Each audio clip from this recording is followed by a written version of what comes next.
This camera's heading again. Yeah, I was just thinking there in my head. Okay, I'll just come out with it straight out. Can I? No. Um, Bear with me because this is important. I haven't held a job. I haven't had a job where I've been employed by somebody for 5 days a week kind of thing in 15 years. Yeah. I've worked for people, all right, but it's generally just for the night, or maybe once a month in their place playing music or something, But one of the reasons that I've just been thinking in my own head here, I thought I'd share it with you, and most people would say, don't share that information, people will use it against you. I'm not worried about that sort of thing at all. I much prefer the truth, just straight out, coming out with it.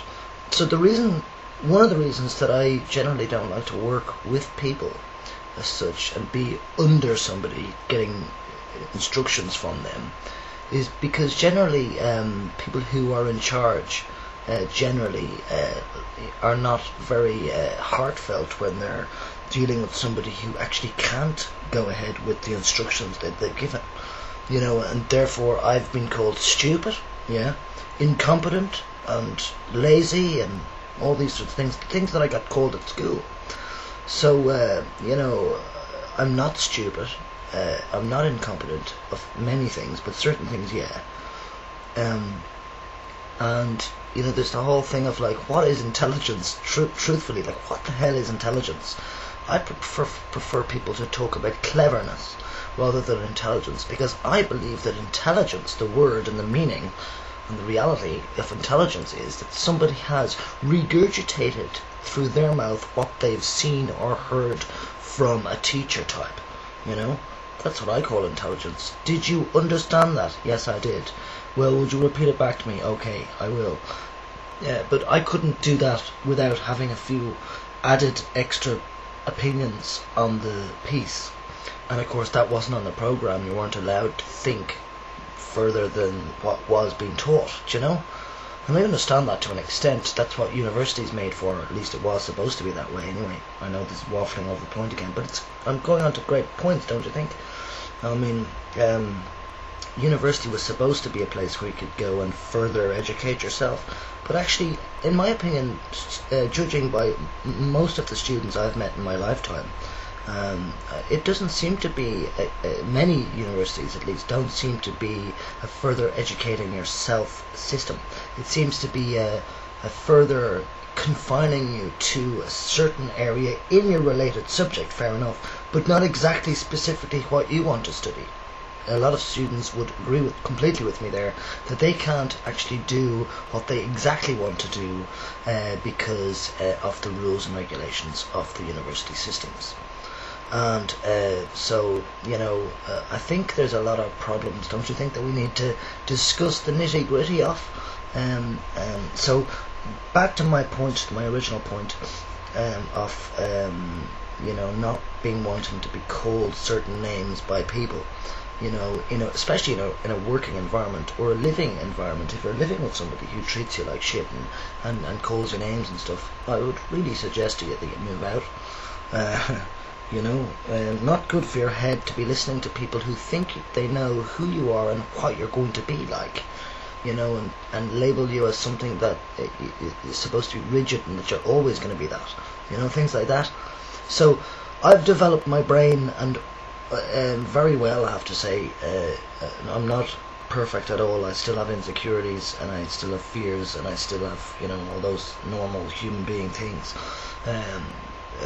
But I have refined my brain a little bit better to deal with my paranoia, and to deal with my self-esteem issues and insecurities, and to deal with this is the crunch point, to deal with other people thinking what they think of you. That was, I think, predominantly my problem in my whole childhood, was wanting to fit in, and which I never did. Not never. Let's not say never. God, I fitted in quite a lot of times to a lot of situations, but that, the way we generalize, sometimes. And it's nice the way the video captures all that, and I can rewind now or watch it at another time in my life and go, yeah, God, look at how your brain was working there. But yeah, now I've forgotten. So there you go. Completely forgotten the point. I in the air. What was it? I don't really remember. I've no word to put to it now. So that's the way my brain works. God, isn't it terrible? How can a human being manage to live a life where you basically you're scattery-brained, or scatterbrains, and you know, people, friends of mine, that are not people that are like in close friendship with, but you know, other friends all the same, friends that I don't meet too much. Those sorts of people, if they say, hey Gav, how are you doing, you know, and I go, oh yeah, hey, how are you, and then they get the vibe off me that I'm thinking to myself, where the hell are they from? How do I know them? You know, and most people of those friends, and they'd be like that friends. I mean, they would be nice people, but they wouldn't be close-hearted friends for me. You know, most of them get insulted, but they do also, on another level, if they don't get insulted, they do understand that I know a lot of people, and it's hard for me as a human being, regardless of the XXY testosterone low concentration crap memory thing. You know, they know as a human being it's difficult to know everybody's name and where the hell you know them from and everything, you know, especially if you're like me who speaks to everybody, you know, and I know I want to find out the other aspects of my how people perceive me. I want to actually know now.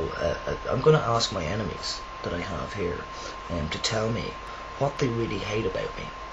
You know, what is it? Not that I'm going to change not that I'm going to change my personality to suit them, because I don't care what people think about me anymore. So that was the point I wanted to say, that throughout my childhood I did care too much about what people thought of me, and I wasn't trying to please them. Yeah, it's funny how it comes back, isn't it? Hope XXYs are learning out here now, or at least observing how the thought does actually come back eventually. So that's actually probably why we can multitask, because you know, something comes back in the head and we go, oh yeah, I forgot about that, yeah, and we jump onto it. And so anyway, there you go. And now again I've forgotten my train of thought on that last sentence back there, and there's my friend at the doorbell, so I've got to go. So I love you and leave you people. Hope you enjoy your January of 2010. Peace be with you always. Ciao.